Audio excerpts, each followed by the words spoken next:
Space travel तो अपने आप में ही एक बहुत बड़ा एडवेंचर होता है, लेकिन एस्ट्रोनॉट सुनीता विलियम्स के लिए उनका लेटेस्ट इंटरनेशनल स्पेस स्टेशन का मिशन उनके सोच से भी ज्यादा बड़ा एडवेंचर बन गया। जो 8 दिन का मिशन होना था, वो अब 1 साल लंबा इस ऑर्बिटिंग लैबोरेटरी में रहना बन गया है। बोइंग स्टारलाइनर स्पेसक्राफ्ट में कुछ टेक्निकल इश्यूज की वजह से उन्हें आईएसएस पे अपने प्लान से कहीं ज्यादा टाइम बिताना पड़ रहा है।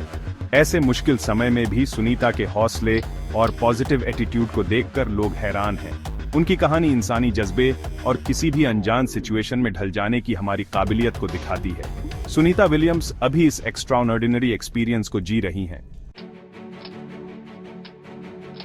सुनीता विलियम्स स्पेस में नई नहीं है।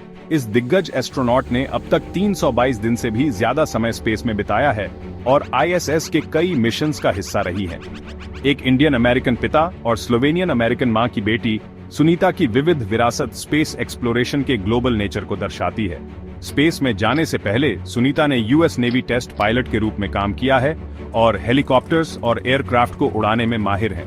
एक पायलट के रूप में उनके अनुभव और एस्ट्रोनॉट की कठोर ट्रेनिंग ने उन्हें स्पेस के चैलेंजिंग माहौल में रहने और काम करने के लिए तैयार किया। उन्होंने एक महिला द्वारा सबसे ज्यादा स्पेस वॉक करने का रिकॉर्ड बनाया है और स्पेस स्टेशन के बाहर रिसर्च और मेंटेनेंस का काम करते हुए अनगिनत घंटे बिताए हैं। अपने काम के प्रति उनकी लगन, उनका अटूट साहस और उनका जोश उन्हें दुनिया भर के एस्ट्रोनॉट्स और स्पेस एंथुसियास्ट्स के लिए एक रोल मॉडल बनाता है। सुनीता विलियम्स एक्सप्लोरेशन की भावना और मानवीय प्रयासों की सीमाओं को आगे बढ़ाने की असीम संभावनाओं को दर्शाती हैं।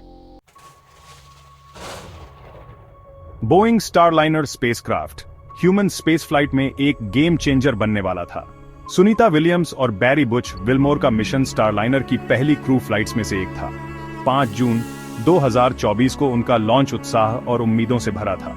हालांकि ऑनऑर्बिट में पहुंचने के कुछ ही समय बाद कई सारी टेक्निकल प्रॉब्लम्स सामने आईं, जिससे मिशन पटरी से उतर गया। जमीन पर मौजूद इंजीनियर्स ने स्टारलाइनर के प्रोपल्शन सिस्टम में लीक का पता लगाया, जिससे स्पेसक्राफ्ट के मैन्यूवरिंग थ्रस्टर्स का प्रेशर कम हो गया। इस स्थिति पर तुरंत ध्यान देने की जरूरत थी, जिसके कारण मिशन कंट्रोलर्स को सुनीता और बैरी का आईएसएस पर रहना बनाना पड़ा, जब तक कि इंजीनियर्स इस समस्या का समाधान ढूंढ नहीं लेते। आईएसएस पर उनकी मौजूदगी चल रही रिसर्च और मेंटेनेंस एक्टिविटीज के लिए बहुत जरूरी साबित हुई। जैसे ही सुनीता विलियम्स और Barry Butch Wilmore International Space Station पर अपना बढ़ा हुआ समय बिता रहे हैं, वैसे ही उन्हें धरती पर वापस लाने की तैयारी चल रही है।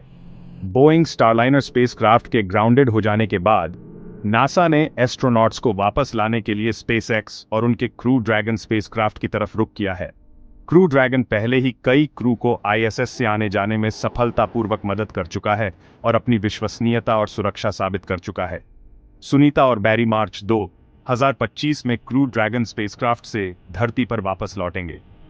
उनकी घर वापसी स्पेस एक्सप्लोरेशन की सहयोगात्मक भावना का प्रमाण होगी, जिसमें स्पेसएक्स एस्ट्रोनॉट्स की सुरक्षित वापसी सुनिश्चित करने के लिए आगे आया है। इस अनुभव ने ह्यूमन स्पेस ट्रांसपोर्टेशन के लिए कई विकल्प होने के महत्व पर प्रकाश डाला है। वापसी पर सुनीता और बैरी के पास निश्चित रूप से स्पेस में अपने अनियोजित लंबे प्रवास के बारे में बताने के लिए अविश्वसनीय कहानियां होंगी।